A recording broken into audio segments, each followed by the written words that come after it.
السلام علیکم سب ناظرین سے گزارش ہے کہ ایک بار درود شریف پڑھ لیں۔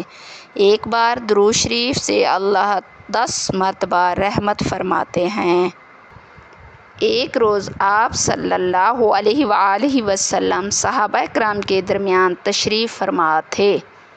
آپ صلی اللہ علیہ وآلہ وسلم نے آسمان کی طرف نظر اٹھائی، پھر فرمایا، وقت آ گیا ہے کہ لوگوں کے درمیان سے علم اٹھا لیا جائے گا اور لوگوں کے حافظے میں اس کا کوئی حصہ محفوظ نہیں رہے گا، یعنی قرآن اور اس کی تعلیم سے لوگ منہ پھیر لیں گے، نہ انہیں علم حاصل کرنے کا شوق ہوگا اور نہ وہ ان کی سمجھ میں آئے گا۔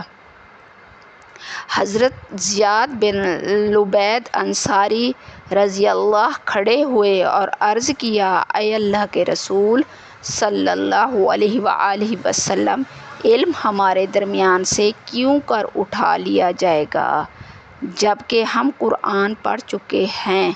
اللہ کی قسم ہم اسے پڑھاتے رہیں گے اور اپنی بیوی بچوں کو بھی اس کی تعلیم دیں گے۔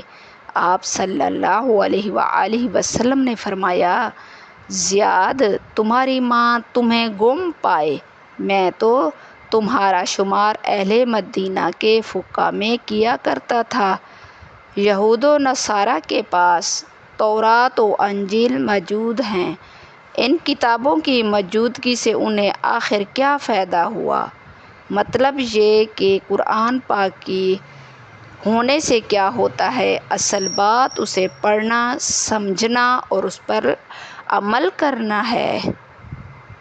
اس حدیث میں اہل علم کے لیے بہت بڑا سبق ہے۔